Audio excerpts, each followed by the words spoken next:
Kaifa halukum? How are you tonight? Boleh haba? Yang ketiga baru keluarannya keras sekali.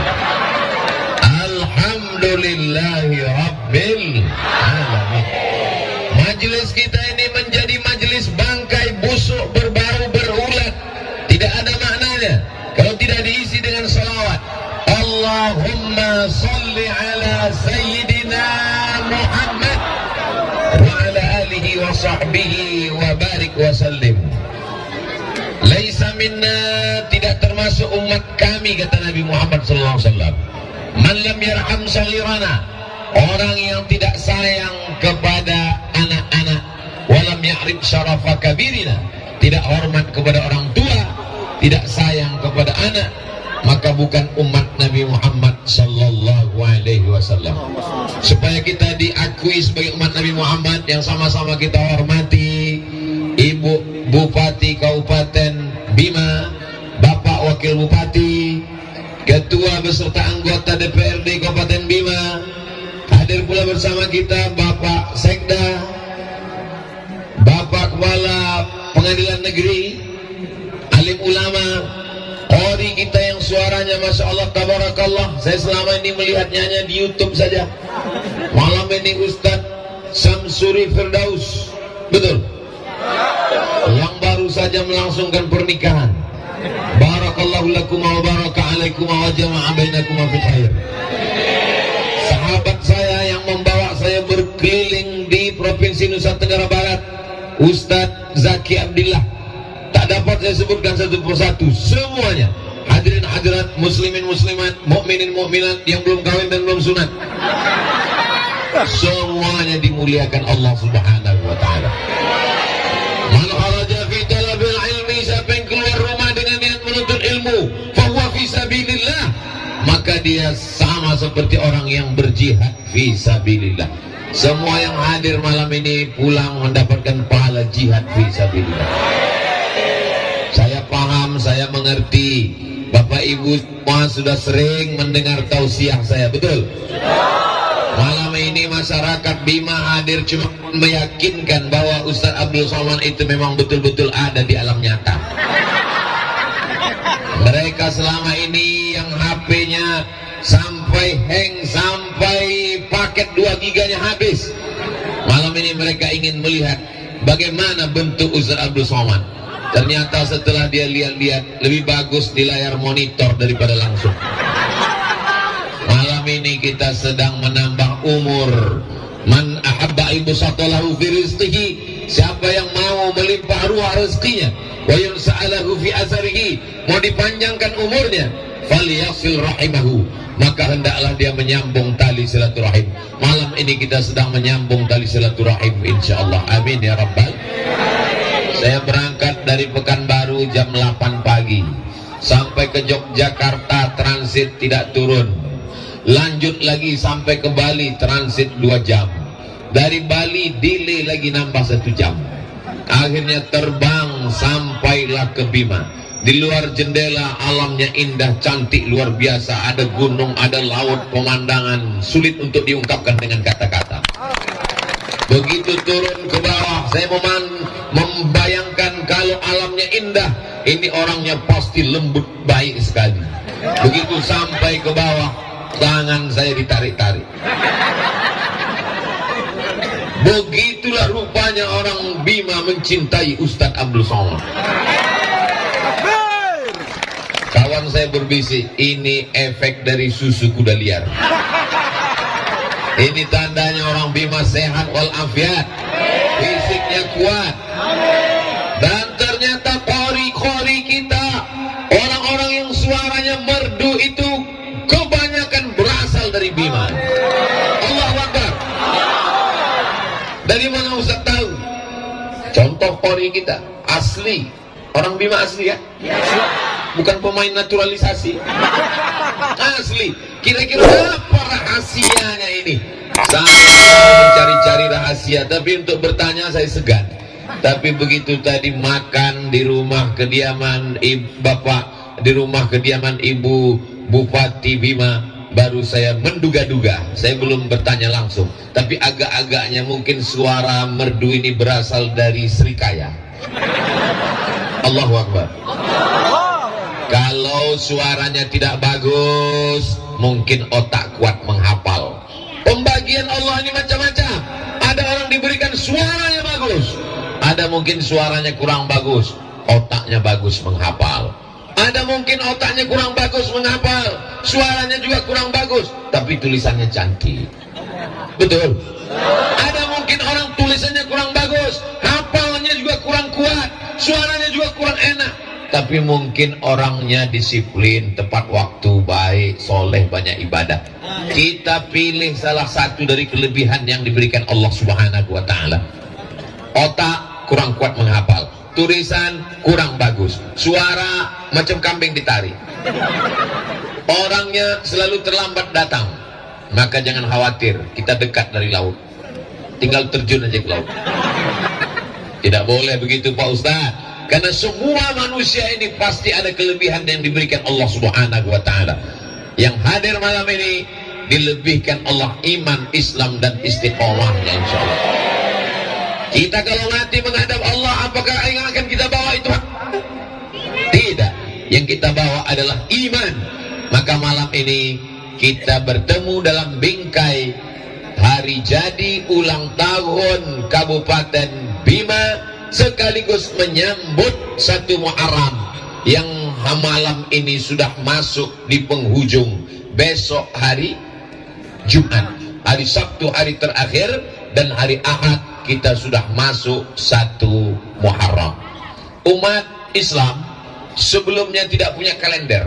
Makanya Nabi Muhammad SAW itu diajarkan di sekolah, Nabi Muhammad lahir pada tahun gajah. Ustaz Abdul Somad lahir tahun apa? Pertanyaannya salah. Ustaz Somad lahir tahun berapa? Abdul Somad lahir 1977. Sekarang 2022, ya sekitar 25-20 berapa. Beda sama Nabi Muhammad SAW. Zaman itu tidak ada tahunnya. Jadi seringkali dikaitkan dengan zaman, dengan masa. Orang yang belum punya kalender biasanya dikaitkan dengan musim.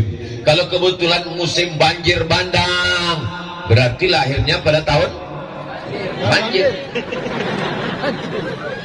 Orang yang lahir tahun lalu itu kalau susah ngingatnya, pasti nanti setelah 20 tahun, kau lahir kapan? Itu tahun Covid. Kau tahun kapan? Tahun masker. Kau tahun kapan? Tahun online. Setiap orang yang belum punya kalender, setahunnya diikatkan, dilekatkan supaya punya pengetahuan dengan apa yang terjadi pada zaman itu. Betul? Jadi zaman Nabi Muhammad SAW, bangsa Arab primitif, tidak bisa menulis, tidak bisa membaca, dan belum punya kalender. Hari berganti, musim berubah, Nabi meninggal dunia, digantikan oleh Abu Bakar Siddiq. Abu Bakar jadi khalifah 2 tahun, tidak ada kalender. Meninggal Abu Bakar Siddiq, digantikan oleh Amirul Mukminin Umar bin Khattab. Pada masa Umar bin Khattab ada seorang gubernur bernama Abu Musa al-Ash'ari. Siapa namanya? Enaknya kalau kita dengar ceramah rame-rame, nggak bisa jawab, tinggal gerakkan aja mulut. Namanya Abu Musa al-Ash'ari. Abu Musa al-Ash'ari menjadi gubernur. Setiap kali tetangga kirim surat, ada tanggalnya, ada bulannya. Ustaz Somad itu megang surat apa? Ini bukan surat. Ada 2 kalimat yang tertulis di sini. Yang pertama, Bone Haba. Yang kedua, Lembo Ade. Mana tahu nanti jamaah ini ribut, sudah ada mantranya. Tapi ternyata jamaah mendengarkan tausiah tenang, luar biasa. Ini nampaknya pawang-pawang sedang bekerja. Pada saat dikirimkan surat, tolonglah wahai Umar bin Khattab, buatkan kami kalender. Maka bingung mau membuat kalender ini tahun apa. Akhirnya berkumpullah senior-senior. Senior itu artinya orang yang dituakan, itu senior. Ada juga kawan saya senior, senang istri orang. Lalu jangan yang nanti pengajian jangan yang diingat, jangan yang itu, jangan diingat. Lalu kemudian berkumpullah sahabat, ditanya, kita ini umat Islam mau buat kalender, kira-kira tanggal 1-nya dimulai kapan? Akhirnya pertama memberikan pendapat. Saya berpendapat. Pendapat kamu apa? Bagaimana kalau kalender Islam itu dimulai dari kelahiran Nabi Muhammad sallallahu alaihi wasallam? Tahun 1-nya adalah tahun lahir Nabi. Seandainya kalender kita dimulai dari lahirnya Nabi, maka kalender kita namanya bukan hijrah, tapi namanya miladiyah. Karena lahir artinya bahasa Arabnya milad. Selamat hari milad Kabupaten Bima. Milad itu artinya lahir. Jangan nanti anak kita pulang ke rumah nanya, tadi siapa yang ceramah? Ustaz Somad. Dalam rangka apa? Dalam rangka milad. Milad itu artinya apa? Jangan banyak-banyak tanya masuk neraka. Milad artinya lahir. Selamat hari milad. Lalu kemudian tidak setuju. Saya tidak setuju kalau kalender Islam dimulai hari milad Nabi. Kenapa? Karena saat Nabi lahir, yang mabuk tetap mabuk, yang berzina tetap berzina, mohon maaf, yang khamar tetap minum khamar. Kelahiran Nabi Muhammad SAW tidak semuanya memuliakan, tidak semuanya menghormati. Mereka tetap melakukan perbuatan maksiat. Akhirnya musyawarah diteruskan. Ada pendapat yang kedua. Saya punya pendapat. Apa pendapat kamu? Bagaimana kalau kalendernya dimulai dari sejak Nabi dapat wahyu? Ketika turun ayat Iqra bismi rabbikal ladzi khalaq khalaqal insana min 'alaq Iqra wa rabbukal akram alladzi 'allama bil qalam 'allamal insana ma lam ya'lam. Enak ceramah di tempat orang yang banyak hafal Quran. Nyambung. Allah. Tidak setuju. Kenapa? Karena ketika Al-Quran turun, mereka tetap mabuk, mereka tetap berzina, mereka tetap menyembah berhala. Pendapat yang kedua ditolak. Ada pendapat lagi? Ada. Apa pendapat kamu? Bagaimana kalau saat Nabi meninggal itu dijadikan kalender tahun pertama? Nauzubillah. Untung pendapat yang ketiga ini tidak diterima. Andai kalender umat Islam dimulai dari sejak meninggalnya Nabi, berarti setiap menyambut tahun baru Islam kita nangis semua. Namanya tahun kematian. Kenapa? Karena setiap menyambut tahun baru Islam berarti mengenang kematian Nabi Muhammad sallallahu alaihi wasallam. Kelahiran tidak diterima, turun wahyu tidak diterima, meninggal tidak juga diterima. Akhirnya datanglah Sayyidina Ali bin Abi Thalib, orang yang gagah perkasa Umar bin Khattab, orang yang hartanya banyak Utsman bin Affan, orang yang otaknya cerdas Ali bin Abi Thalib, orang tua yang bijaksana Abu Bakar Siddiq. Jadi kita tinggal memasukkan diri masuk mau golongan mana. Ini kalau ada yang tua bijaksana itu masuknya golongan Abu Bakar. Kalau ada anak muda gagah perkasa masuknya golongan Umar. Anak muda otaknya cerdas masuknya golongan Ali. Orang kaya raya masuknya golongan Utsman. Kaya tapi pelit golongan Karun. Sudah tua tapi mabuk golongan neraka jahanam. Lalu kemudian kata Ali bin Abi Thalib yang disetujui oleh Umar bin Khattab, al-hijratu tufarriqu bainal haqqi wal batil. Yang memisahkan antara yang hak dengan yang batil adalah hijrah. Ada orang yang pura-pura masuk Islam ternyata munafik, saat hijrahlah kelihatan. Itulah mengapa kalender kita disetujui oleh para sahabat Nabi, dimulai dari hijrahnya Nabi Muhammad dari kota Makkah menuju kota Al-Madinah Al-Munawwarah, maka dikenallah sekarang dengan nama kalender hijrah. Kira-kira jelas? Nanti kalau ada anaknya yang nanya, mama, ayah, kita ini punya kalender Islam ini kalendernya apa? Kalendernya namanya hijrah. Kenapa kalender kita hijrah? Sudah diceritakan Ustaz Abdul Somad di halaman kantor Bupati, Ibu Bupati Bima kemarin. Apa ceritanya? Aku gak ingat. Jangankan Bapak Ibu yang mendengar, saya yang ceramah pun kalau disuruh ulang lupa apa yang mau saya ceramahkan. Tapi alhamdulillah, zaman dulu kalau kita ngaji sama tuan guru, catat. Kalau ngaji sama kiai, tulis. Zaman sekarang nggak perlu lagi, karena sudah direkam dan akan diupload ke channel Ustadz Abdul Somad Official. Jangan lupa subscribe, like, share, and comment. Nah, begitulah indahnya. Tapi jangan lupa nanti ditonton ulang, dicatat, diingat-ingat, karena ini akan masuk dalam soal-soal ujian CPNS. Ini akan masuk dalam UAS. Apa itu? Ujian akhir semester.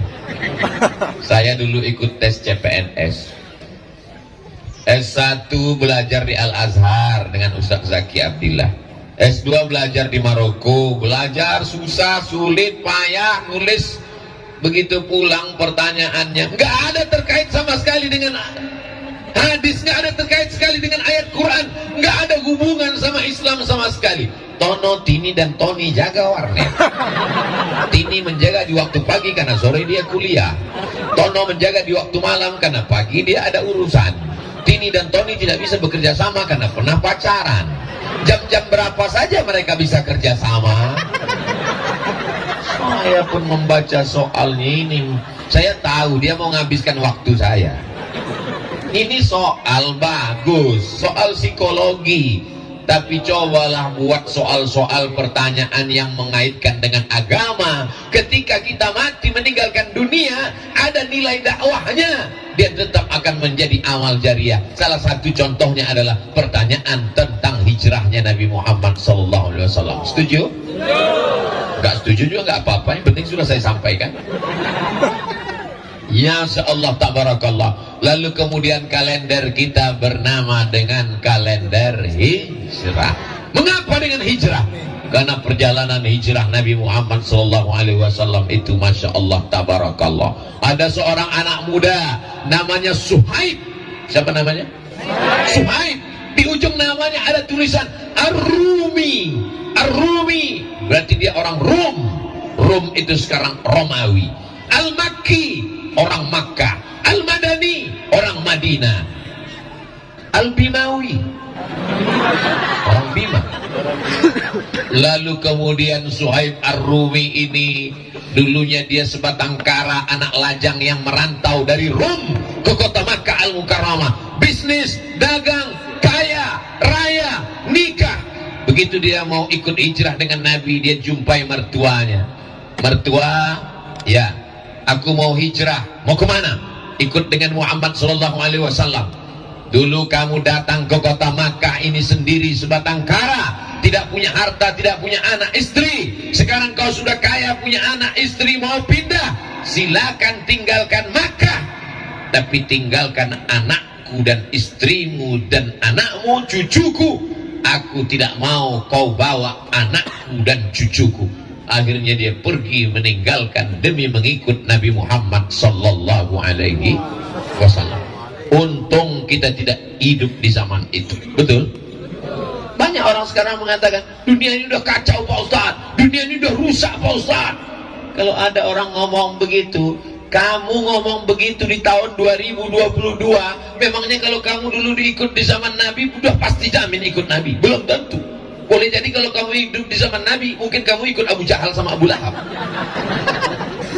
Kita ditakdirkan Allah hidup di tahun 1443, yang 2 malam lagi kita akan masuk ke 1444. Itu menurut ilmu Allah. Memang sekarang kita layak. Kita syukuri saja nikmat ini dengan beramal soleh, bukan somat. Jamaah yang dimuliakan Allah Subhanahu wa taala. Jadi hijrah ini berat, luar biasa. Yang bisa hijrah itu. Sekarang kami mau hijrah Pak Ustaz. Dulu hijrah dari Makkah ke Madinah. Sekarang mau hijrah kemana? Mau meninggalkan Bima? Bima, negeri yang indah, lemah gemah ripah lojnawi, tokat dan batu jadi tanaman. Memandang ke kanan bukitnya indah, memandang ke kiri lautan masya Allah tabarakallah, memandang ke depan jamaah melimpah ruah, aman. Tapi nanti ketika direkam muncul komen-komen di YouTube, Bima tidak aman. Kenapa? Polisi bawa senjata. Ini Bima aman. Kalau memang aman, kenapa mesti dikawal Bapak polisi? Satpol PP kenapa banyak sekali? Ini orang sedang jatuh cinta. Al-hubbu yu'mi wa yusib.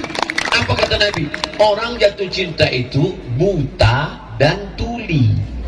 Dia kalau sudah jatuh cinta buta dan tuli, dikasih tahu jangan tarik tangan Ustaz Somad, dia kurus nanti copot, dia nggak peduli.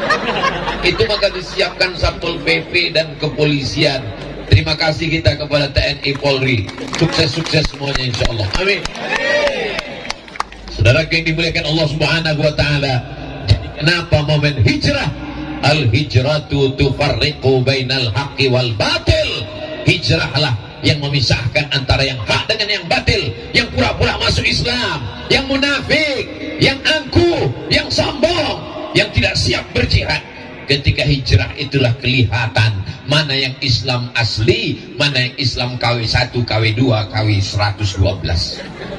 Sekarang kita tidak lagi dituntut untuk pindah. Jangan pindah dari Bima, hiduplah di Bima. Kalaupun mau pergi karena sekolah, kalaupun mau pergi menuntut ilmu, kalaupun mau pergi karena buka usaha, tapi tetap akan membangun Bima menjadi tetap negeri baldatun thayyibatun wa rabbun. Bima ini sebelum Indonesia merdeka, apakah orangnya tinggal di hutan, di gunung, di laut, di gua? Tidak. Dia adalah kerajaan, betul? Dia punya sultan, betul? Tapi dia cinta dengan negara kesatuan Republik Indonesia. Dia bergabung dengan negara kesatuan Republik Indonesia.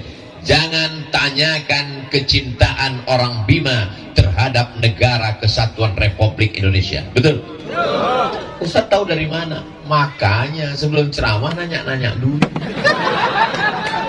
Tadi jalan-jalan dulu ke rumah Ibu Bupati, lihat gambar. Ini gambar siapa? Ini gambar Sultan Bima, Ustaz. Izin Bu, boleh diambil fotonya? Boleh. Ada fotonya di handphone. Mau dibawa pulang nanti ke Riau cerita dengan anak cucu. Aku baru saja melihat gambar Sultan Bima dan mereka itu punya kerajaan di masa lalu sebelum Indonesia merdeka. Berani mengawal Presiden Soekarno, dan setelah Indonesia mereka bergabung dalam satu hembusan napasnya. Dia cinta negara kesatuan Republik Indonesia. Dalam hembusan napasnya dia juga adalah orang yang bersyahadat asyhadu an la ilaha illallah wa asyhadu anna muhammadan rasulullah. Jadi kalau ada orang yang memisahkan antara cinta negara dengan agama, kalau cinta agama tinggalkan negara, kalau cinta negara tinggalkan agama, ini namanya orang jahil bin goblok. Dia tidak baca sejarah, dia tidak datang ke Bima. Di Bima orang cinta dengan negara, tapi dia tetap beragama. Dia cinta dengan agama, dia tetap bernegara. Kenapa? Pancasila, satu ketuhanan yang maha esa. Jadi kita tidak perlu meninggalkan negara kesatuan Republik Indonesia untuk berislam, dan kita tidak perlu meninggalkan Islam untuk menjadi orang yang nasionalis. Paham? Masya Allah, enak ceramah di tempat orang yang cerdas. Lalu kemudian bagaimana dengan hijrah? Hijrah itu Masya Allah tabarakallah, Ustadz Abdul Somad sampai hari Kamis ceramahnya malam Jumat, persis seperti peristiwa hijrah. Ini tidak direncanakan sama sekali. Saya ketika diundang, Ustaz Abdul Somad nanti datang ke Bima, kata Ustaz Zaki Abdillah, nggak ada saya pikirkan, karena hijrah itu hari Kamis malam Jumat, kalau gitu berangkatnya hari Kamis malam Jumat. Bertepatan, sudah tertulis di Lauhil Mahfuz bahwa kita bertemu di Bima hari Kamis malam Jumat. Kata orang jangan keluar malam Jumat, banyak hantu. Hantu-hantu semuanya lari, luntang, pukang, tunggang langgang. Kenapa? Karena kita datang membawa asma Allah, dibacakan ayat-ayat suci Al-Quran.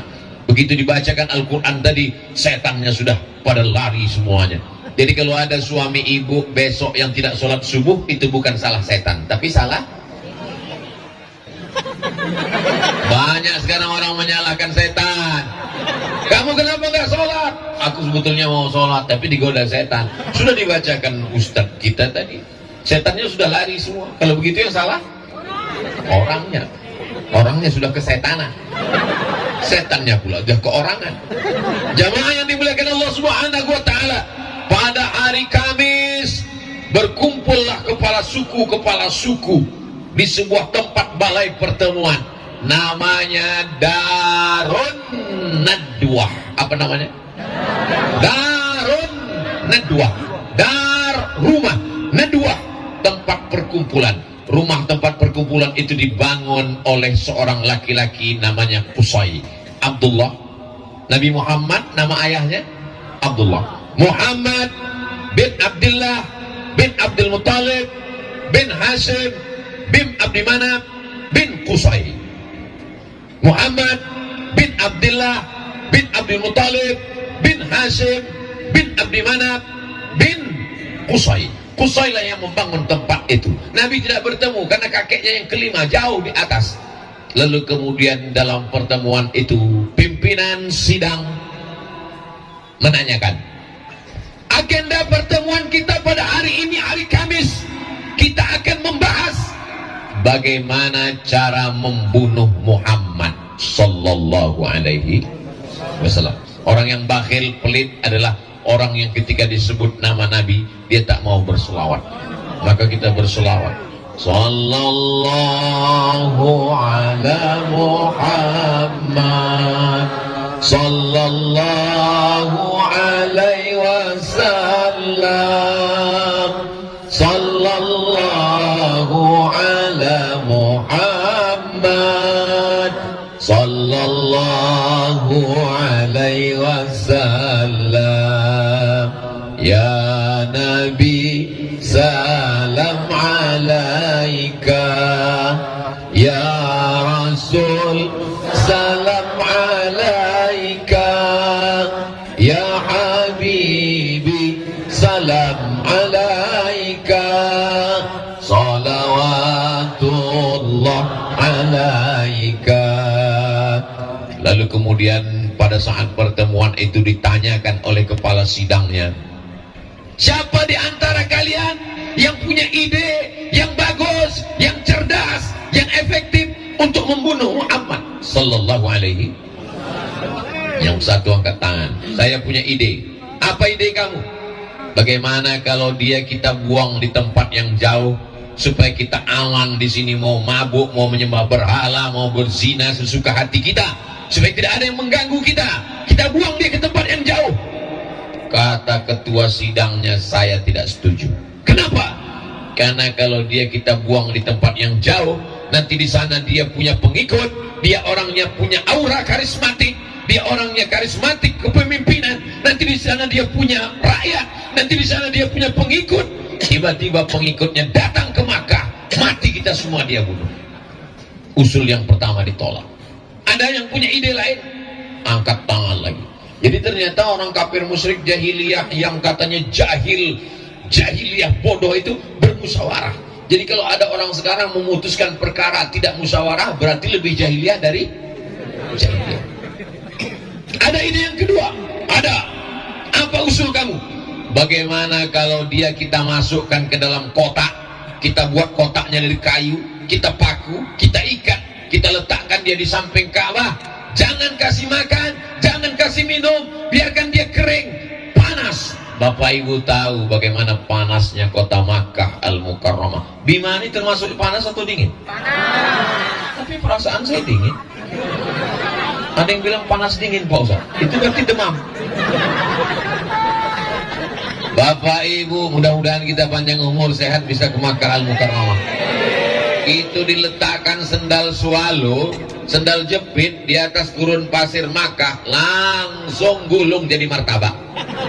Saking panasnya. Jadi mereka katakan, bagaimana kalau dia kita ikat, masukkan ke keranjang, paku, jangan kasih makan, jangan kasih minum, kering sampai mati.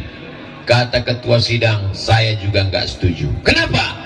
Karena dia punya pengikut di samping-samping kota Makkah ini banyak follower, viewer, dan subscribernya. Kalau sampai kita siksa dia di samping Ka'bah, nanti mereka akan bergejolak, akan terjadi revolusi, hancur kota Makkah. Lalu kemudian ada yang punya usul lagi, ada yang ketiga punya usul. Apa pendapat kamu? Mudah saja, nggak usah kita antar dia di tempat yang jauh, buang-buang energi. Nggak usah kita ikat dia di dekat, capek-capek aja buat keranjang, buat kerangkeng. Lalu bagaimana? Malam-malam jam 1 malam kita utus anak muda yang paling kuat tenaganya, membawa pedang paling panjang, paling tajam, sekali cincang kepalanya putus, mati, selesai. Bagus juga ide ini. Bapak Ibu setuju? Saya mancing aja sudah. Masya Allah, tabarakallah. Tapi kata ketua sidang dia tidak setuju. Kenapa? Ini berbahaya. Kamu lupa Muhammad SAW itu orang mana? Dia bukan manusia sembarangan. Dia adalah anak Abdullah, Abdullah anak Abdul Muttalib, Abdul Muttalib anak Hashim, Hashim anak Abi Manaf, Abi Manaf anak Qusay, keturunan dari Adnan, keturunan dari Ismail, keturunan dari Ibrahim alaihissalam. Dia adalah anak keturunan dari para nabi, dan dia adalah suku termulia orang Quraisy. Kalau sampai dia mati terbunuh, maka akan hancur. Kenapa? Karena semua akan menuntut balas. Akhirnya sidang pun deadlock. Akan dilanjutkan setelah yang satu ini. Nah, kalau kita di TV ada iklannya, di Bima hebatnya nggak ada iklan. Lalu kemudian setelah itu apa yang terjadi? Muncul satu orang pakai jubah, pakai sorban, jenggot dan kumisnya putih. Orang menganggap dia adalah tokoh masyarakat, padahal dia adalah setan. Isinya setan yang menyamar jadi manusia. Kata dia, dia punya ide. Apa itu usulnya? Bagaimana kalau yang mencincang jangan satu orang? Karena kalau yang mencincang membunuh itu satu orang, maka satu orang saja nanti yang akan dituntut. Tapi setiap suku kirimkan anak muda. Satu suku anak muda, satu suku anak muda, satu suku anak muda, satu suku anak muda, sehingga semuanya terlibat. Kalau semua terlibat, maka tidak akan ada yang menuntut, karena semuanya sudah bersekongkol. Inilah namanya kejahatan berjamaah. Lebih afdal 27 kali lipat. Bagus ide ini. Siapa yang punya ide ini? Ide ini diberikan oleh seorang iblis. Bukan seorang iblis. Kalau iblis itu kan berekor, seekor iblis. Ide ini diberikan oleh iblis, yang disetujui oleh ketua sidang. Nama ketua sidangnya adalah Umar bin Hisham.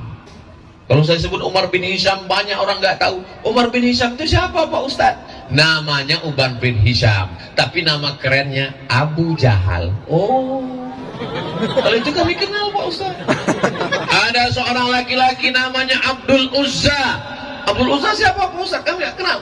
Nama kerennya Abu Lahab. Oh, kalau itu kami kenal. Makanya kalau kenalan sama orang, tanya nama keren siapa. Namanya siapa? Ustadz Abdul Somad. Nama kerennya Uwas. Kadang kita kenalan sama orang, kita nggak tahu orangnya jujur. Nama kamu siapa? Ibrahim. Pas dicari di Facebook nggak ketemu. Pas lihat ada foto, ini orangnya, tapi namanya lain. Siapa? Bram. Mohon maaf Pak Bram. Bapak Ibu yang dimuliakan Allah Subhanahu wa Ta'ala. Nah, begitu juga dengan ini. Akhirnya kepala sidang, Ustaz Somad, iya. Siapa nama kepala sidang tadi? Umar bin Hisham. Abu Jahal, iya. Abu Bapak Jahal, bodoh. Abu Jahal, Pak bodoh. Orangnya bodoh, kenapa otaknya cerdas? Dia kalau yang untuk dosa, dia cerdas. Nah, mana tahu nanti kita ada rapat di masjid, rapat panitia tabligh akbar menyambut 1 Muharram. Gimana? Ada ide? Ustaz siapa yang kita undang? Nggak ada ide dia. Tapi begitu ditanya, gimana kalau kita menghadirkan artis dangdut pakai rok pendek? Langsung, menurut saya, nah itu berarti Abu Jahal. Kalau untuk yang jahil-jahil otaknya cerdas, karena dia disupport oleh setan. Ustaz Somad, beda setan dengan iblis itu apa? Nama komunitasnya jin. Wa ma khalaqatul jinna wal insa. Jin, ada yang jin Islam. Wa anna minnal muslimun, jin Islam. Golongan yang satu lagi, wa minnal qasitun, jin yang tidak baik, yang jahat ini namanya setan. Induknya namanya iblis. Iblis itu general manajernya. Yang paling tinggi namanya iblis, anak-anak buahnya namanya setan. Setan itu terdiri dari dua golongan.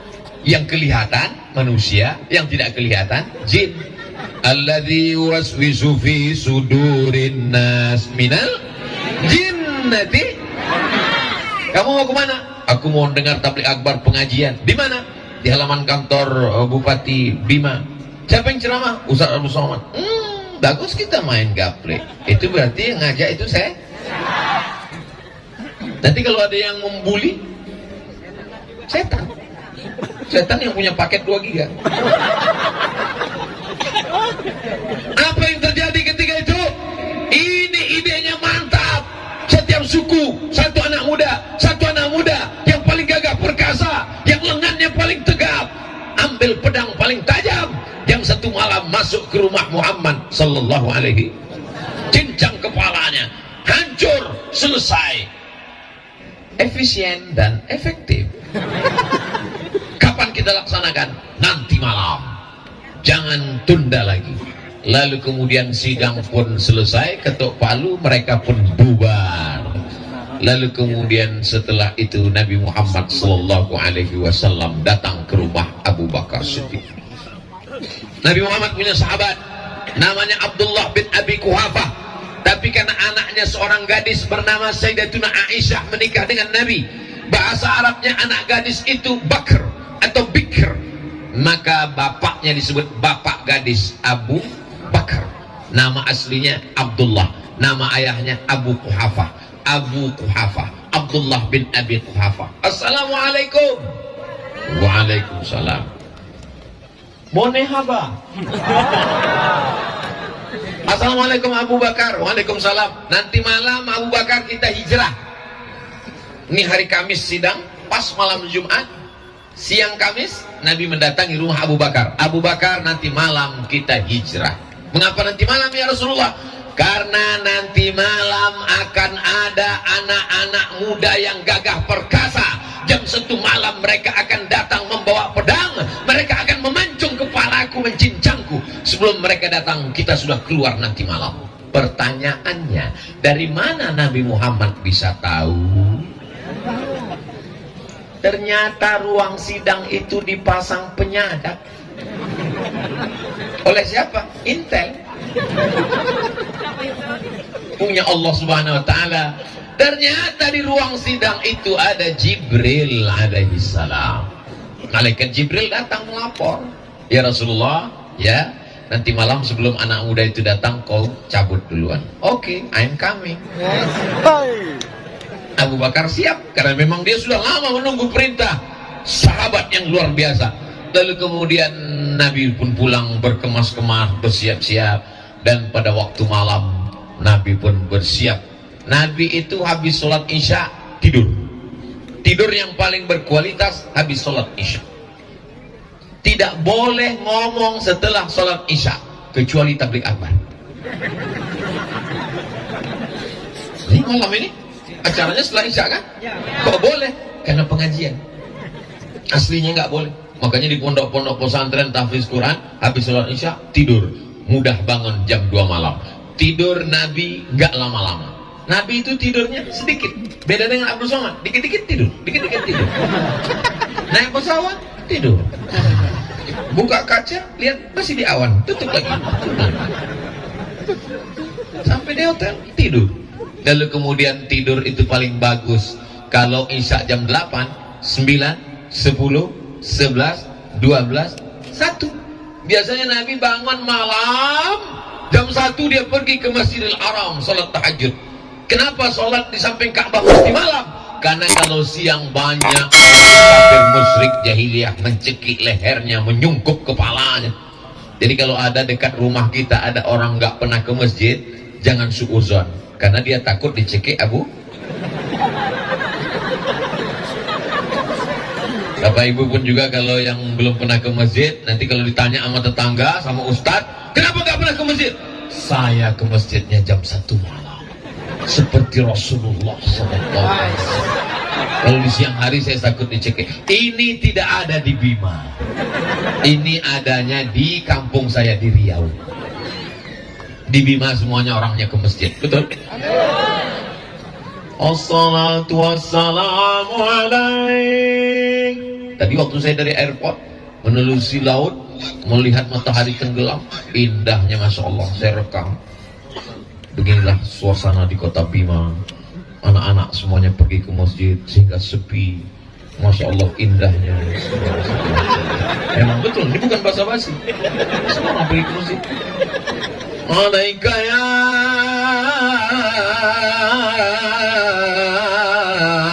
man, ya man asra bikal muhaiminu layla. Ada beberapa orang perempuan saya lihat di tepi pantai, tapi tidak banyak. Mungkin mereka sedang halangan semua.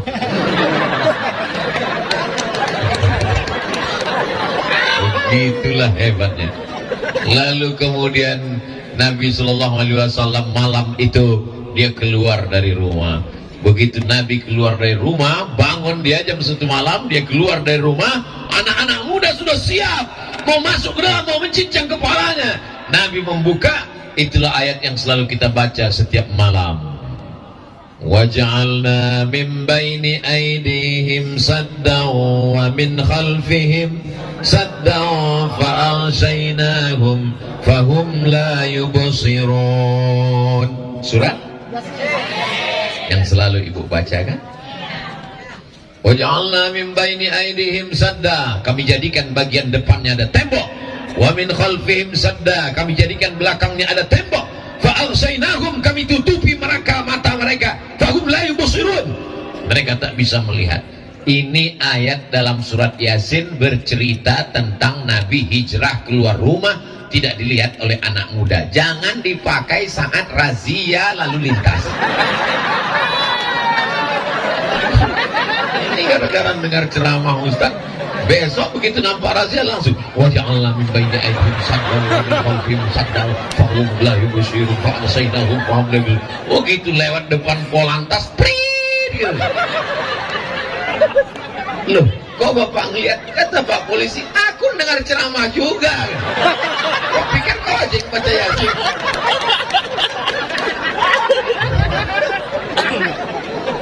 Jadi kenapa kita disuruh tiap malam baca Yasin?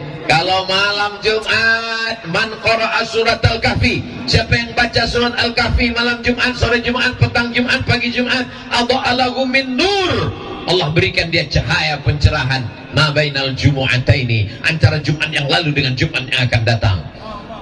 Tapi surat Al-Kahfi, surat Yasin tidak dibaca cuma malam Jumat. Man qara'a Yasin fi lailatin, siapa yang baca surat Yasin pada suatu malam, nggak disebut malam Jumat, malam Senin, malam Selasa, malam Rabu, malam Kamis, malam Jumat. Jadi kalau ada orang mengatakan kamu baca Yasin malam Jumat, dia membaca Yasin malam Jumat itu adalah bid'ah. Nabi nggak nyebut malam Jumat. Siapa yang baca Yasin pada suatu malam, malam Jumat itu malam apa enggak malam? Malam. Malam berarti masuk malam apa malam? Malam. Malam. Dalilnya jadi baca Yasin terserah, nggak mesti pada malam Jumat. Malam surat Al-Kahfi dikhususkan malam Jumat, malam yang lain boleh.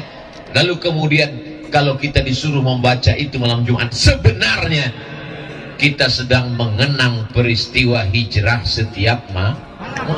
Waja'alna min baini aydihim saddan wa min khalfihim saddan fa'aghshaynahum fahum la yubsirun. Menetes air mata mengenang hijrahnya Nabi Muhammad sallallahu alaihi. Tapi sekarang banyak orang baca Yasin dia nggak merenungkan isinya. Kenapa? Karena dia nggak baca dengan makna, dia nggak baca perenungan, dia nggak pahami. Dia baca sampai ujungnya, sirun, bayakun, turjaun.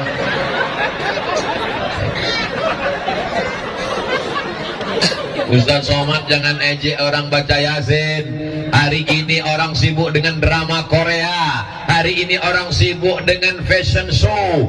Orang sudah mau baca Yasin itu sudah alhamdulillah. Tapi yang kita inginkan ada kualitas yang lebih baik. Yang selama ini belum baca sudah mulai baca. Yang selama ini bacanya kalau mau baca rame-rame. Kalau pas lagi rame baca. Kenapa? Karena bisa tanpa suara.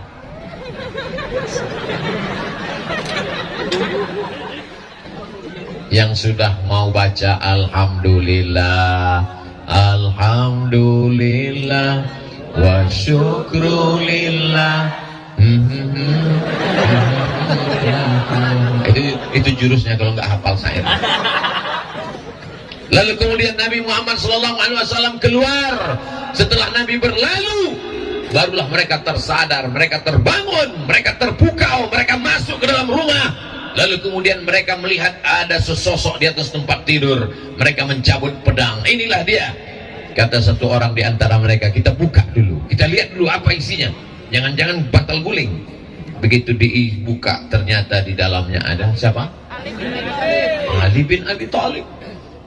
Ali bin Abi Thalib. Iya. Muhammad mana? Mana aku tahu katanya. Aku sudah tahu. Kenapa kau di sini? Dia minta aku tidur di sini. Yang menemani di atas Abu Bakar, yang menggantikan di tempat tidur Ali. Pertanyaannya, mana yang lebih berat tugasnya? Naik ke atas tengah malam atau tidur? Kalau gitu pilih mau tidur mau? Resiko yang paling berat adalah tidur. Bayangkan kalau mereka 12 orang nggak membuka selimut, apa nggak jadi keripik pisang? Itu menunjukkan kalau resikonya berat, mati, pilih saudara. Tapi kalau untuk yang ringan, pilih teman. Begitu ajaran Nabi Muhammad SAW. Bukan seperti orang sekarang. Kalau yang giringan enak-enak, saudara. Giringan babak belur, teman. Itu bukan teman namanya. Itu namanya teman makan jeruk. Lalu kemudian mereka pun mencari.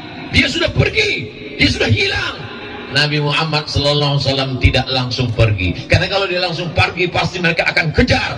Dia transit dulu selama 3 hari 3 malam. Hari Kamis malam Jumat dia menginap 3 malam. Malam Jumat, malam Sabtu, malam Ahad. Ahad malam Senin barulah mereka bertolak. Di mana dia pergi? Namanya Jabal Sur. Kalau turun wahyu namanya Jabal Nur. Iqra bismi rabbikal ladzi khalaq, Jabal Nur. Tempat hijrah namanya Jabal Sur. Ini jamaah haji pulang cerita sama tetangga, kemarin saya tempat Nabi menerima wahyu di Jabal Sur. Yang cerita lupa, yang dengar nggak tahu, sama-sama ngangguk. Yang biasanya jamaah haji umroh naik ke atas itu Jabal Nur, guys. Jabal Sur curam, sulit, terjal, payah. Kita paling diajak sama guide di bawah. Jamaah sekalian, kita sedang berada di Jabal Sur. Di mana Pak Ustadz? Itu di atas. Kita nggak usah naik ya, panas sekali jauh. Dah kita foto ya. Hai. Vlog setelah itu. Naiklah Nabi ke atas berdua dengan Abu Bakar Siddiq. Tidak pakai senter. Kenapa? Senter belum ada. Tidak pakai obor. Kenapa? Karena kalau terang kelihatan langsung dikejar oleh kafir musyrik jahiliyah. Gelap-gelap mereka naik ke atas. Sampai di atas ada gua. Gua yang paling banyak di Jakarta. Siapa lu? Siapa gua? Ketika Nabi mau masuk ke dalam, ditahan oleh Abu Bakar Siddiq. Jangan masuk ya Rasulullah. Kenapa Abu Bakar? Boleh jadi ada singa yang sedang tertidur di dalam. Boleh jadi ada ular berbisa sedang tidur di dalam. Kalau aku yang masuk ke dalam, yang bersedih hanya anak istriku. Tapi kalau engkau yang meninggal ya Rasulullah, risalah Islam tidak akan sampai ke Bima ya Rasulullah. Yang ucapan Bima tadi itu tambahan dari saya. Abu Bakar nggak ada ngomong gitu. Risalah Islam tidak akan sampai ke penjuru dunia ya Rasulullah. Yang masuk ke dalam duluan adalah Abu Bakar Siddiq. Makanya jangan kita marah kalau disebut Abu Bakar radhiyallahu an. Allah meridhai dia. Kenapa? Nyawanya dia berikan untuk Rasulullah sallallahu alaihi wasallam. Coba andai yang diajak Nabi hijrah waktu malam itu bukan Abu Bakar, tapi Abdul Somad. Apa kata saya ke Rasulullah? Ya Rasulullah, silakan masuk duluan. Karena engkau pasti diselamatkan Allah. Ada Jibril, ada Mikail, ada Israfil, ada Israel, ada Munkar, ada Nakir, ada Raqib, ada Atid, ada Malik, ada Ridwan. Kalau aku, jangankan TNI Polri, Satpol PP pun nggak ada. Kecuali di Bima lengkap semua personil, lengkap dengan senjata. Loh, mana senjata tadi kok hilang?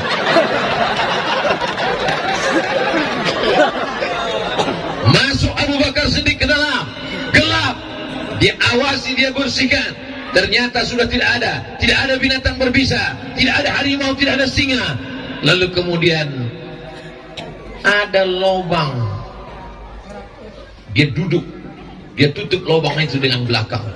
Dia duduk, kakinya dia selonjorkan. Lalu Nabi SAW, masuklah ya Rasulullah, semua sudah aman ya Rasulullah. Nabi pun masuk ke dalam. Lalu kemudian Nabi SAW meletakkan tengkuknya ke atas paha Abu Bakar. Nabi pun tertidur.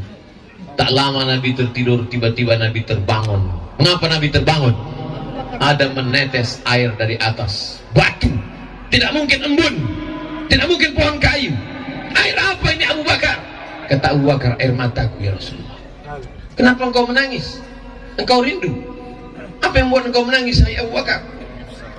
Aku disengat binatang berbisa ya Rasulullah. Kakinya tidak dia gerakkan karena takut Nabi terbang. Malam ini yang dipanggil berikut ini, mari kita dengarkan tausiah yang akan disampaikan oleh Ustadz Dr. Abdul Somad. Berikut ini akan kita dengarkan ceramah dari Ustadz Abdul Somad. Dipanggil Ustadz, dipanggil Doktor, tapi belum pernah saya dipanggil. Berikut ini mari kita dengarkan tausiah yang akan disampaikan oleh Abdul Somad, disambut oleh jamaah radhiyallahu anhu.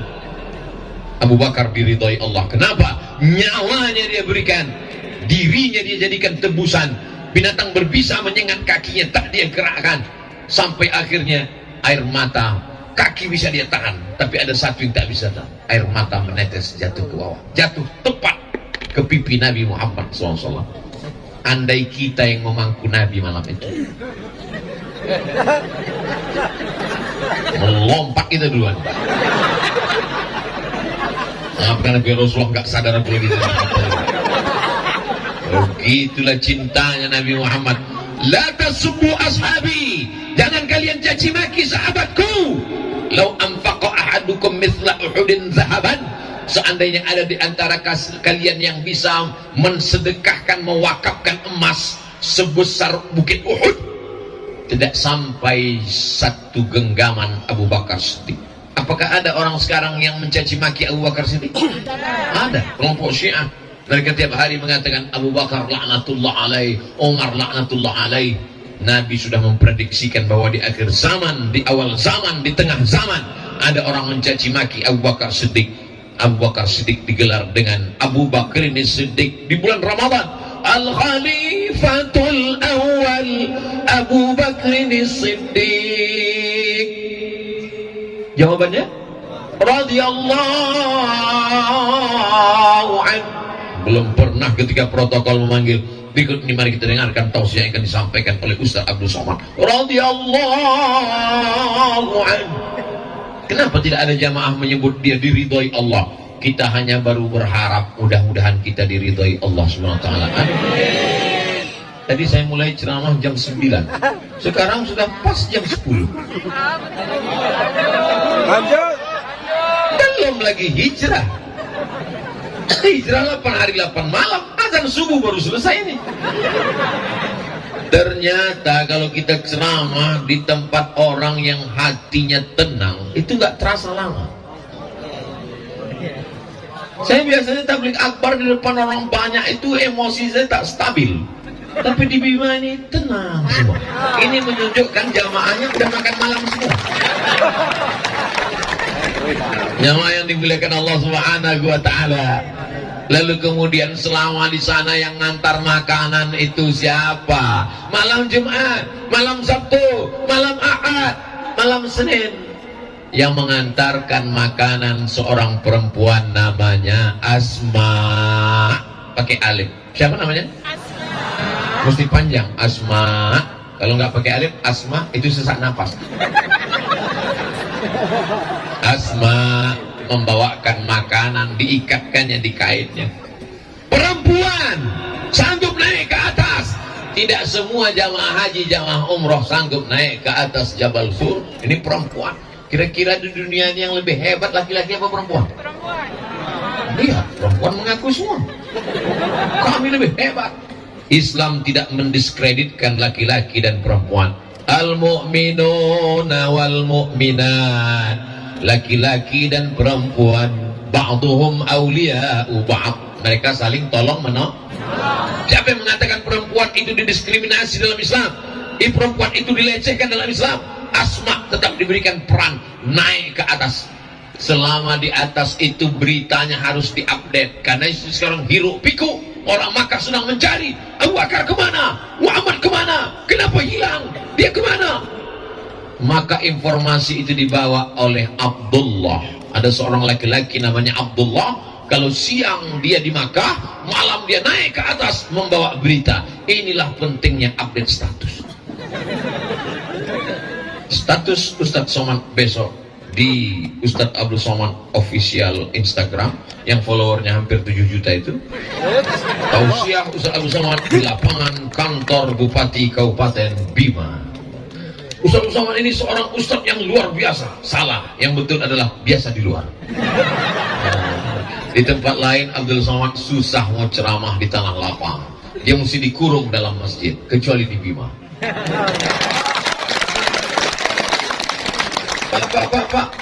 Pak Kabakesra itu masjid. Iya, itu masjid agung Pak Ustaz. Kenapa kita nggak dalam masjid? Saya pun heran. Biasa Ustaz Abdul Somad dalam masjid. Kenapa di Bima ini di luar masjid? Rupanya kalau sampai sebanyak ini masuk masjid, masjidnya meledak. Ramai sekali. Maka dibuat di luar masjid. Yang saya tanya tadi Bapak Kabakesra. Bapak jabatannya Kabakesra. Saya ini PLT Pak Ustaz. Tahu Bapak Ibu arti PLT? PLT itu artinya pejabat lillahi ta'ala. Paling ikhlas. Mudah-mudahan Allah berikan beliau istiqomah. Ini kedatangan Ustaz Abdul Somad ini adalah berkat kerja keras beliau dengan Ustadz Zaki Abdillah. Allahu Akbar.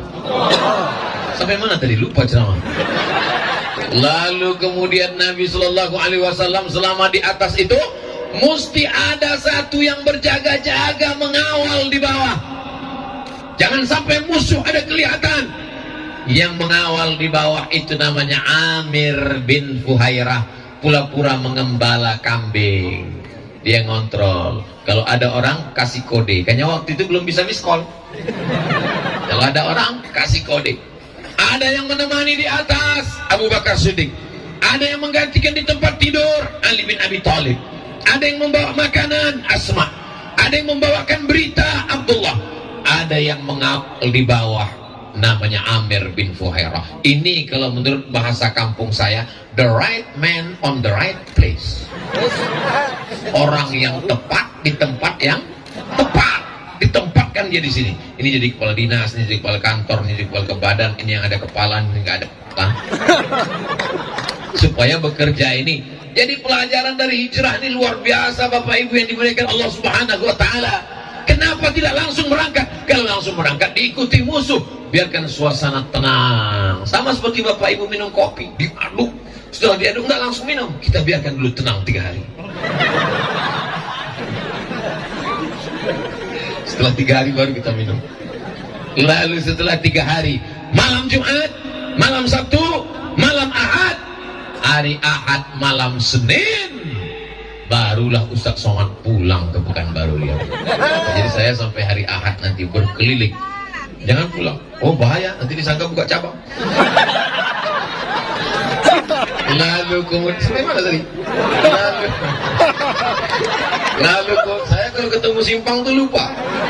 Lalu kemudian Nabi Shallallahu Alaihi Wasallam ketika sedang berada di dalam gua, datanglah orang kafir musyrik. Naik mereka ke atas mengejar. Abu Bakar sedih ketakutan menggigil. Lau absara, seandainya mereka melihat kaki mereka, la absarana, mereka pasti melihat kita ya Rasulullah. Apa kata Nabi? Ma zannuka bisnaini, kalau kau sangka kita di sini berdua, fallahu thalithuhuma, ada Allah yang ketiga. Kalau kau sangka di sini kita cuma berdua, ada Allah, maka kita akan kuat kalau kita bersama dengan Allah. Bapak kalau ngasih tahu istri begitu, mama jangan takut, masih ada papa yang bisa minjam pinjaman online. Jangan begitu, Allah masih bersama kita. Jangan menakut-nakuti. Beda Nabi Muhammad dengan Nabi Musa alaihissalam. Nabi Muhammad ketika sahabatnya ketakutan, apa kata dia? La ta'zan, jangan sedih, innallaha ma'ana, Allah bersama kita. Allah bersama kita, ay Abu Bakar. Kalau Nabi Musa enggak, apa kata Nabi Musa? Kalla inna ma'iyya rabbi sayahdin, Allah bersamaku, enggak bersama kamu, Beb. Kenapa beda? Kenapa beda Nabi Muhammad dengan Nabi Musa? Karena temannya Nabi Musa ketakutan. Temannya Nabi Muhammad ketakutan. Abu Bakar sedang ketakutan. Orang yang ketakutan kita bangkitkan semangatnya. La tahab, jangan takut. Wala tahzan, jangan cemas, jangan galau, Allah bersama kita. Temannya Nabi Musa bukan ketakutan, nakut-nakutin. Innalah mudrakun, innalah mudrakun. Itu Fir'aun sedang mengejar kita, nanti kita ketangkap, nanti kita ketangkap. Kalla, kata Nabi Musa, inna ma'iyya rabbi sayahdin, Allah bersamaku, sedangkan kau matilah dengan ketakutan. Jadi kalau teman bapak itu termasuk temannya Nabi Muhammad, ketakutan, bangkitkan semangatnya, jangan takut, Allah bersama kita. Tapi kalau dia nakut-nakuti kita, hati-hati sama, nanti sama kena tangkap, nanti sama kena usir. Kalla, sekali-kali tidak, Allah bersamaku, tidak bersamamu. Pret. Lalu kemudian pada malam hari Ahad, bertolaknya di waktu malam. Jadi hijrah itu keluarnya malam, malam Senin, hari Ahad, malam Senin. Mereka pun bertolak. Yang jadi guide penunjuk jalan namanya Ibnu Uraiqid. Siapa namanya? Tidak Islam. Tidak Islam. Ini dalil boleh bekerja sama dengan orang yang tidak Islam selama aman. Yang dipakai itu jasanya menunjukkan jalan, karena dia tahu jalan khusus menelusuri tepian Laut Merah dari Makkah. Makkah di bawah, Madinah di atas, Yaman di bawah, negeri Syam di atas, Mesir di kiri, Maroko di kiri. Peta buta, jangan kita bahas sekarang. Makkah di bawah, Madinah di atas, Laut Merah di samping. Mereka buat jalur khusus, dia tahu jalan. Maka kemudian Nabi pun bertolak. Lalu kemudian mereka 8 hari 8 malam berangkat hari Ahad malam Senin sampai di Quba hari Senin. 8 hari 8 malam perjalanan panjang. Di dalam perjalanan panjang itu macam-macam mereka lewati. Kalau kita bahas 8 hari 8 malam ini, sampai saya ceramah seminggu lagi, habis jadwal yang lain. Lalu dalam perjalanan itu apa saja yang mereka lihat, Pak Ustadz Abdul Somad? Begitu mereka siang harinya dalam keadaan naik onta, panas terik, tiba-tiba di kejauhan nampak seperti debu yang naik ke atas.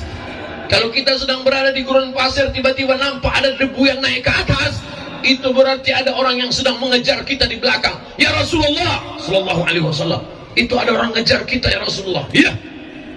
Nabi tetap naik onta pelan. Yang mengejar itu nampaknya naik kuda kejang. Lalu kemudian apa yang terjadi? Begitu sudah datang mendekat, ujung kaki kudanya terperosok ke dalam pasir dan kudanya jatuh, dia pun berguling-guling. Laki-laki yang mengejar itu namanya Suraqah bin Malik. Siapa namanya? Suraqah bin Malik. Suraqah bin Malik. Kata Nabi SAW, ada apa hai Suraqah bin Malik? Ya Muhammad SAW, di kota Makkah mereka sedang mengadakan undian. Siapa yang bisa membawa kepala Muhammad baik hidup maupun mati, dia akan diberikan 100 ekor onta. Satu ekor onta paling murah 50 juta. Sebetulnya lebih, tapi karena kita udah lama kenal ya 50 aja lah. Kalau satu ekor onta 50 juta kali 100 ekor berarti pokoknya banyak lah. Kalau kita belikan cendol, kita berenang dalam cincau. Tapi ketika tadi aku melihat engkau ya Muhammad sallallahu alaihi wasallam, seumur hidupku aku tidak pernah jatuh dari kuda. Seumur hidupku aku berhasil pembunuh bayaran. Tapi begitu kudaku jatuh, aku berpikir bahwa yang kukejar ini adalah bukan manusia biasa. Saksikanlah ya Muhammad, asyhadu an la ilaha illallah wa asyhadu anna Muhammadan Rasulullah. Apa pesan Nabi kepada Suraqah bin Malik? Aghib anna, silakan kau pulang, tapi sembunyikan berita tentang kami. Jangan kau update status. Jangan sampai kau ceritakan, aku tadi baru ketemu Nabi Muhammad di jalan. Ada yang mesti kita jaga rahasianya. Tak semua mesti diceritakan. Ini pelajaran tentang Suraqah bin Malik. Ini banyak suami-suami sekarang semua tentang istrinya dia ceritakan. Pagi-pagi istrinya masak nasi goreng pedas, pedas sekali. Dia minum kopi pahit sekali. Pas mau tidur malam rasanya mau mati. Bukan mati betul kan? Nabi SAW mengatakan, Arif anna, sembunyikan berita tentang kami. Suraqah bin Malik pulang. Apa pelajaran tentang Suraqah? Suraqah keluar dari rumah niatnya baik apa jahat? Suraqah keluar dari rumah niatnya ingin membunuh Nabi, tapi dia pulang membawa, yang dia bawa adalah lebih baik daripada 100 ekor onta, karena yang dia bawa adalah la ilaha illallah Muhammadur. Bandingkan dengan orang sekarang, keluar dari rumah membawa bismillahi tawakkaltu 'alallah la haula, tapi setelah pulang yang dia bawa apa? Selingkuhan. Untung istrinya tegar dan pandai menyanyi. Pergilah kasih, kejarlah selingkuhanmu. Itu pun tidak ada di Bima. Itu hanya di planet Mars, Merkurius, Neptunus, dan Pluto. Suraqah bin Malik keluar rumah niatnya baik apa jahat? Jahat. Ingin mengambil uang haram, membunuh Nabi. Tapi pulang dia membawa hidayah Islam. Berapa banyak orang keluar rumah niatnya baik, tapi ternyata pulang dia bawa uang haram. Dan kalau ada suami-suami yang pulang bawa uang haram, apakah ibu mau nerima? Masya Allah, tidak.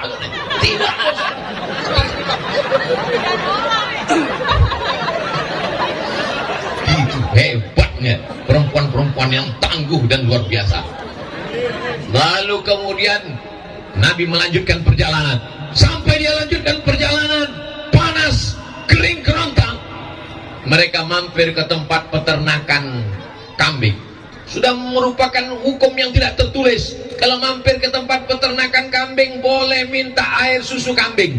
Sepelit-pelitnya orang kafir musyrik jahiliyah, kalau ada ternak kambingnya, boleh minta air susu kambing. Jadi kalau ada orang sekarang ini nggak mau ngasih air susu kambing, tapi hebatnya orang Bima, jangankan air susu kambing, air susu kuda liar pun dia kasih. Tidak ada air susu kambing, kata peternak, karena ini musim kemarau. Ini hanya ada kambing yang kurus saja. Dibawakannya kambing yang kurus, didoakan Nabi Shallallahu Alaihi Wasallam. Akhirnya diperaskan, dapat 1 gelas. Bagian bawahnya dibasuh, bagian bawah gelas itu dihapus Abu Bakar dengan sorbannya supaya pasirnya tidak menetes ke kain Nabi.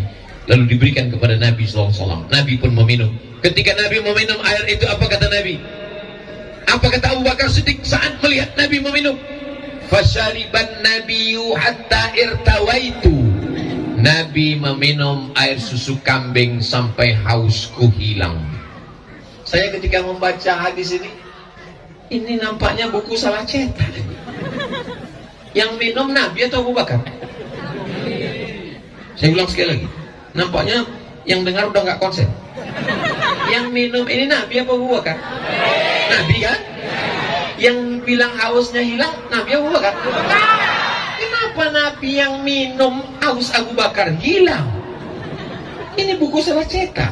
Baca buku sama. Fasyariban nabiyyu hatta irtawaitu. Nabi minum sampai hausku hilang. Ternyata inilah puncak daripada keimanan. Beda kalau saya jalan dengan Ustadz Zaki. Begitu Ustadz Zaki minum, langsung saya komen. Melihat Ustadz Zaki minum, hausku merajalela.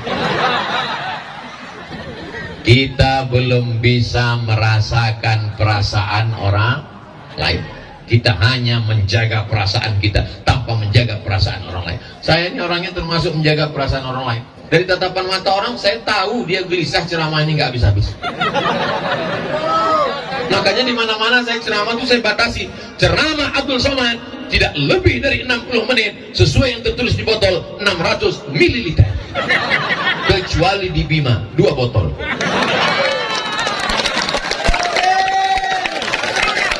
Masya Allah, tabarakallah. Kadang kita ceramah di kantor. Orang-orang di kantor ini berangkat dari rumah, dia udah kena tekanan. Tekanan siapa? Tekanan orang rumah. Pas di jalan kena tekanan. Tekanan siapa? Razia lalu lintas. Sampai di kantor, ada tekanan lagi. Apa itu? Pengajian. Jadi dianggap Ustadz itu pelengkap penderitaan hari itu. Makanya saya selalu mengatakan, saya ceramah nggak lebih dari 60 menit. Supaya apa? Supaya mereka tahu bahwa penderitaan ini nggak akan lama lagi, selalu berlalu. Ada kepastian yang diinginkan manusia. Lalu kemudian apa yang terjadi ketika itu? Bahwa Nabi Abu Bakar hubungannya amat sangat spesialis. Sampai Abu Bakar itu bisa merasakan perasaan senang melihat Nabi senang. Apakah Bapak Ibu sudah bisa merasakan perasaan saudara? Bisa melihat teman mobilnya baru ikut senang, melihat teman rumahnya baru ikut tenang, melihat teman istrinya baru ikut tenang. Sudah bisa merasakan perasaan itu? La yu'minu ahadukum, kamu belum beriman hatta yuhibba li akhi, sampai kau dapat merasakan perasaan saudaramu kama yuhibbu li nafsih, sama seperti sayang pada diri sendiri. Ikut senang melihat senang, ikut susah melihat kesusahan orang lain. Yang banyak sekarang bukan begitu. Intam saskum hasanatun tasuhum, kalau kamu dapat nikmat dia susah hati. Wa intusibukum sayyi'atun, tapi kalau kamu dapat musibah yafrahu biha, dia senangnya luar biasa. Gimana kabar si Anu sekarang? Dia berhasil mau berangkat haji. Apa?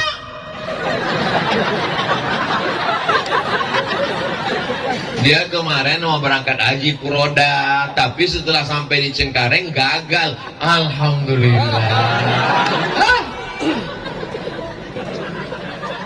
Ketemu orang di bank. Mau kemana Pak? Mau nyetor ONH. Mau berangkat haji ya? Yang berangkat kamu semua istrimu? Saya aja, istri saya belum bisa. Alhamdulillah. Idul Fitri pulang orang bawa mobil baru. Itu mobil dia. Begitu dikasih tahu, ini mobil baru bayar DP kredit. Oh, makanya kalau kondangan besok hari Sabtu, hari Ahad, jangan bawa semua perhiasan, karena tidak semua orang ikut senang melihat kesenangan kita, Bu. Ini ibu-ibu mau kondangan bawa jam berapa ya? Lihat kan gelang emas besar. Panas di Bima ya, panas.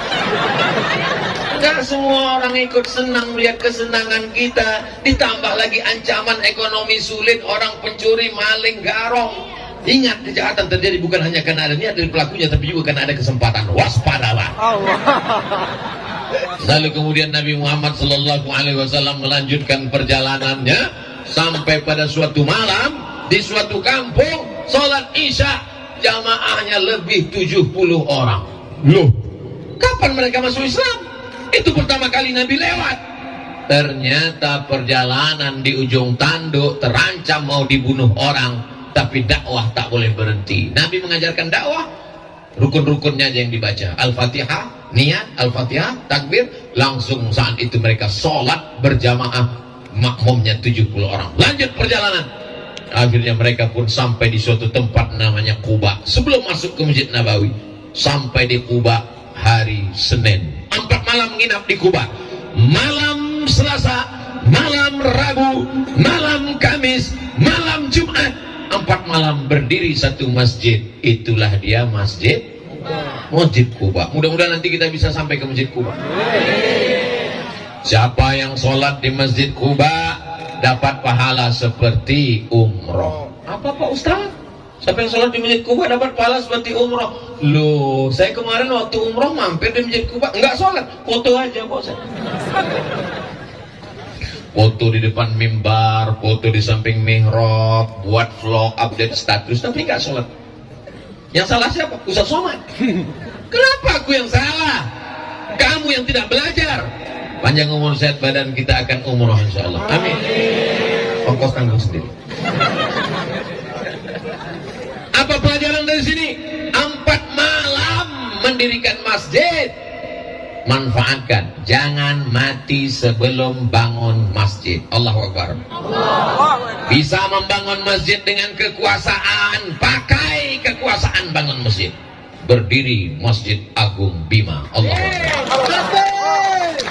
Bisa bangun masjid. Ustaz Somad, di Bima ini ada masjid terapung. Wow, amazing. Berarti dia di pinggir laut. Iya Pak Ustaz, begitu saya lihat tadi ada tiangnya.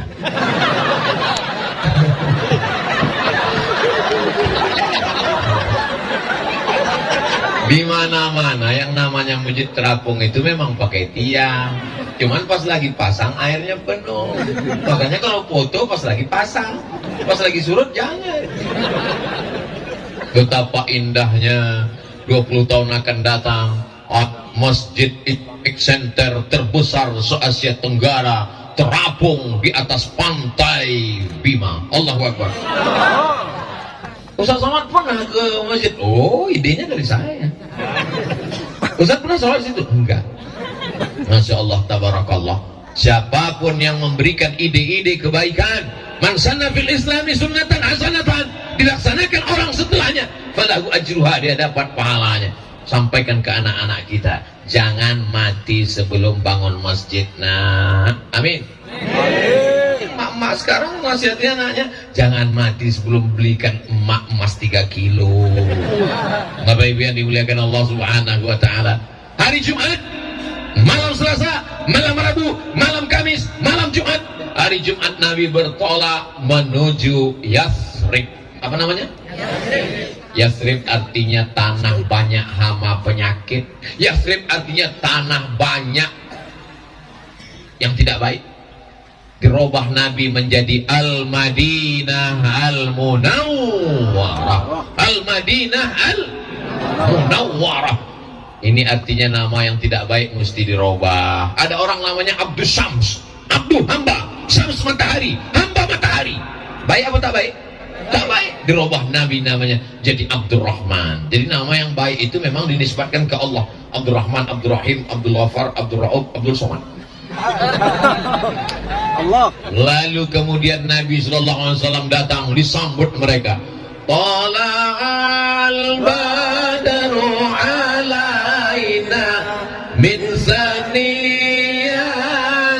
wada wajaba syukru alaina mada'a lillahi da ayyuhal mab'usu fina ji'ta bil amril muta' ji'ta syaraftal madinah marhaban ya khairada. Tala'al badru alaina, sudah terbit badar. Badar artinya bulan purnama. Kalau bulannya sabit itu namanya hilal. Kalau bulannya bulat purnama namanya badar. Sudah jadi nama orang Indonesia, Pak Hilal dan Pak Badar. Kalau suami ibu namanya Pak Hilal, jangan kasih keluar di ujung bulan Sa'ban, karena dia sedang dicari-cari orang untuk menetapkan 1 Ramadan. Sudah jadi nama orang Indonesia yang perempuan. Yang laki-laki Pak Hilal dan Pak Badar, yang perempuan Siti Hilaliyah, Siti Badariyah. Begitulah hebatnya orang Indonesia ini, namanya mantap-mantap luar biasa. Tolong yang namanya disebut jangan tersinggung. Resep mau dengar ceramah Ustaz Somad satu aja, jangan tersinggung. Beberapa jamaah mendengar ceramah saya tersinggung, pulang sakit jantung meninggal. Bapak Ibu yang dimuliakan Allah Subhanahu wa taala, begitu sampai di kota Al-Madinah Al-Munawwarah, apa yang dilakukan Nabi Muhammad sallallahu alaihi wasallam? Membangun masjid. Ya Rasulullah, ini tanah wakaf. Nabi beli tanah itu, dia wakafkan sekali lagi. Nabi ingin, walaupun dia seorang nabi, dia ingin mendapatkan pahala tanah wakaf sampai hari kiamat. Gimana kemarin Ustaz Somad ceramah di Bima? Sampai nggak kelihatan ujungnya di mana. Bukan itu. Abdul Somad ingin setelah Abdul Somad pulang, maka banyak yang menelpon ke tuan-tuan guru ingin mewakafkan tanah. Assalamualaikum Tuan Guru. Waalaikumsalam. Saya terkesan dengan ceramah Ustaz Somad di halaman kantor Bupati kemarin di Bima. Tanya, Nabi pun mewakafkan tanah. Walaupun dia seorang Nabi, dia ingin mewakafkan tanah. Saya juga ingin mewakafkan tanah saya. Ada di tepi pantai di Bima. Tanah siapa? Nggak tahu. Gimana mewakafkan orang nggak jelas pemiliknya? Wakafkanlah tanah lillahi. Assalamualaikum Tuan Guru. Waalaikumsalam. Itu tanah saya wakafkan. Bagus, mantap, alhamdulillah. Langsung dicek BPN, Badan Pertanahan Nasional. Assalamualaikum Bapak Kanwil BPN. Waalaikumsalam. Kami mau cek tanah, titik koordinat sekian-sekian. Mohon maaf, ini tanah bermasalah, tumpang tindih ada 5 surat.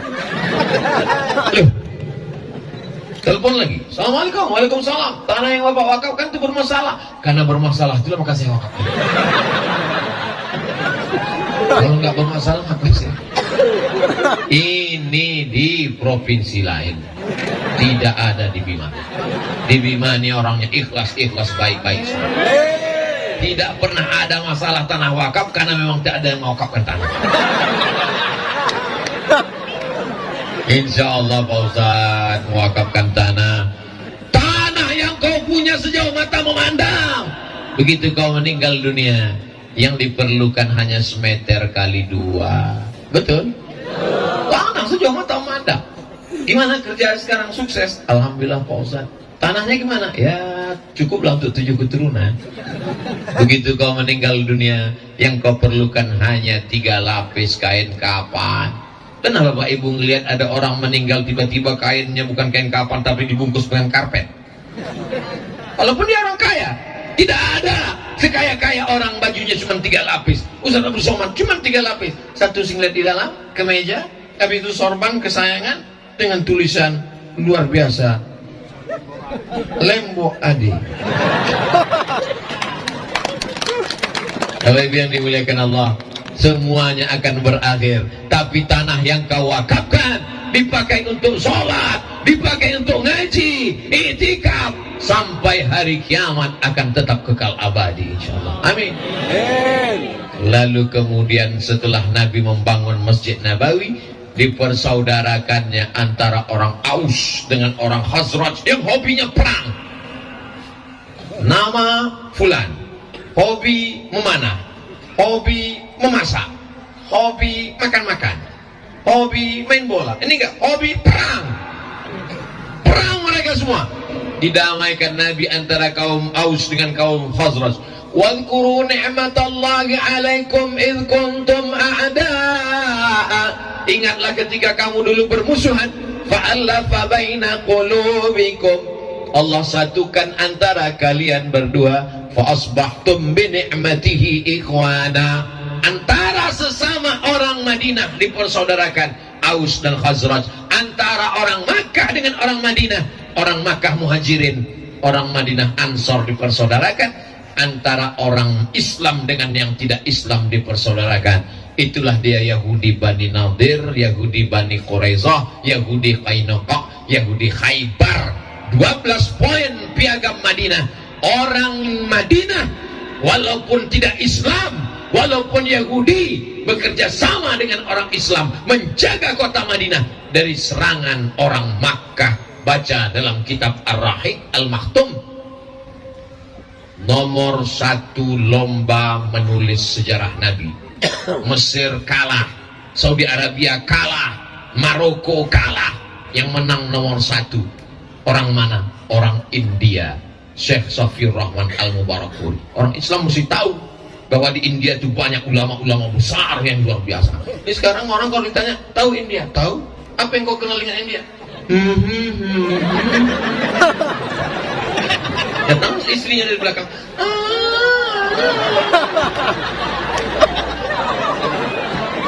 Judul lagunya Kuntilanak. Bapak Ibu yang dimuliakan Allah Subhanahu wa Ta'ala.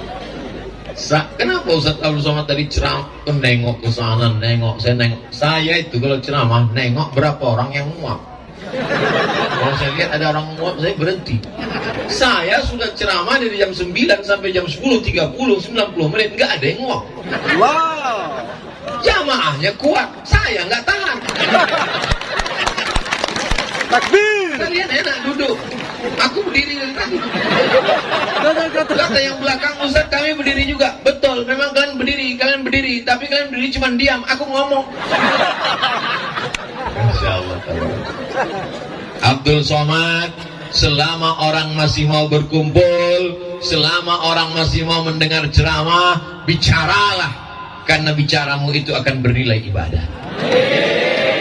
Nanti sampai masanya kau mau ngomong tapi orang sudah tak bisa mendengar. Kapan tuh? Orang mati. Datang kita takziah. Mau ceramah apa sama orang mati? Sampai masanya nanti kau mau ngomong tapi kau tak bisa lagi ngomong. Kenapa? Kau sudah sakit, sudah tua. Sekarang saya diundang ke Bima, menggelegar suara saya. Assalamualaikum. Masih. Tapi kalau 30 tahun lagi,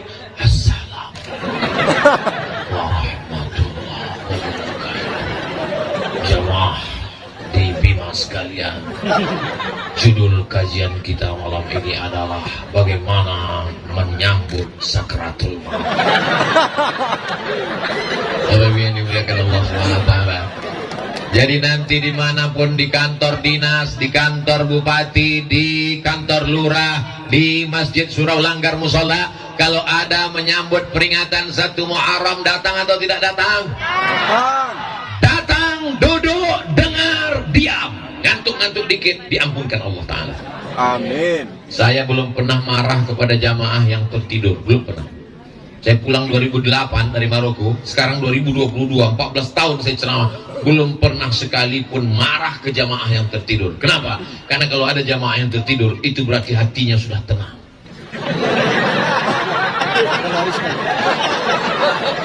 Jamaah yang dimuliakan Allah Subhanahu wa Ta'ala. Pada malam hari ini 90 menit kita bersama. Selamat milad Kabupaten Bima. Semoga Bima menjadi baldatun thayyibatun.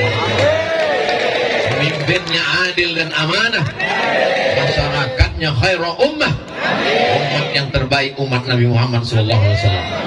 Selamat menyambut tahun baru Hijrah 1 Muharram 1444 Hijrah.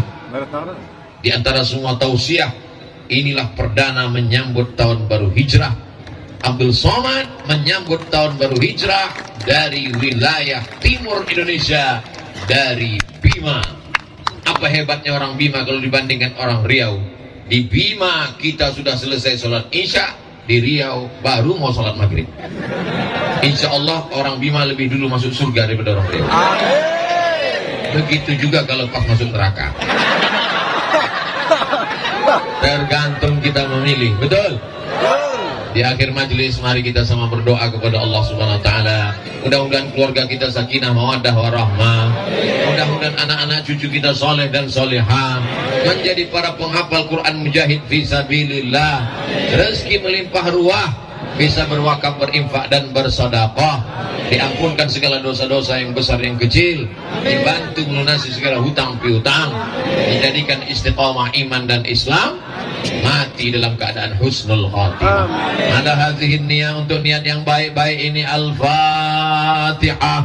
A'udzu billahi minasy syaithanir rajim. Bismillahirrahmanirrahim. Alhamdulillahi rabbil alamin. Ar-Rahmanir Rahim. Maliki yaumiddin.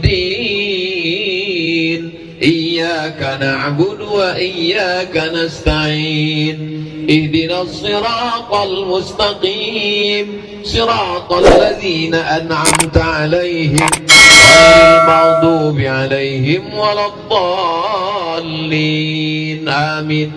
Allahumma salli ala sayyidina Muhammad wa ala ali sayyidina Muhammad. Assalamu alayka ya Rasulullah. Allahumma inna natawassalu ilaika bijahi nabika Muhammad sallallahu alaihi wasallam wa bisirril Fatihah an tuyassir lana umurana.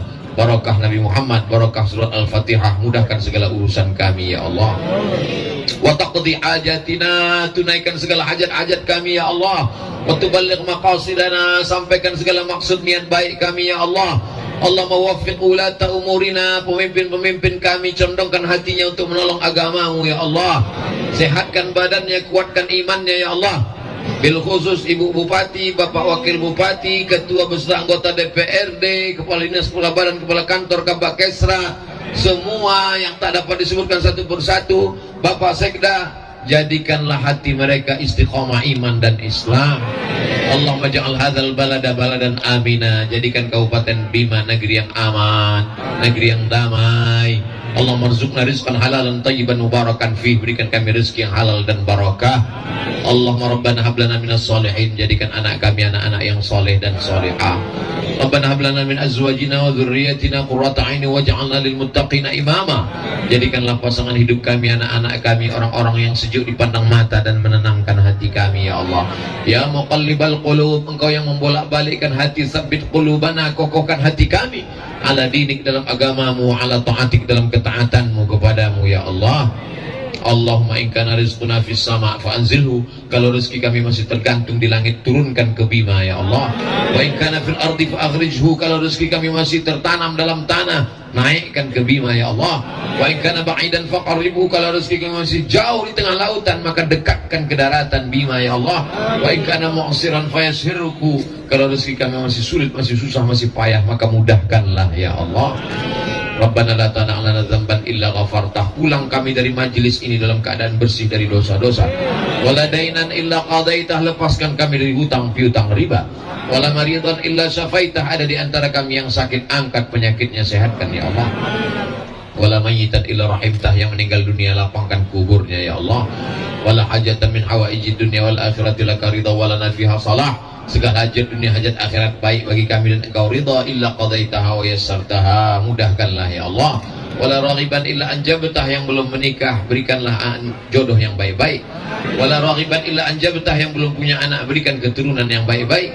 Rabbana ijma'na ma'al habibil mustafa fi jannatikal ula, satukan kami di surga jannatul firdaus bersama Nabi Muhammad sallallahu alaihi wasallam. Rabbana atina fid dunya hasanah wa fil akhirati hasanah wa qina adzabannar wa adkhilnal jannata ma'al abrar ya aziz ya ghaffar. Wa sallallahu ala sayyidina Muhammad wa ala alihi wa sahbihi wa sallam, walhamdulillahi rabbil alamin. Taqabbalallahu minkum minna wa minkum.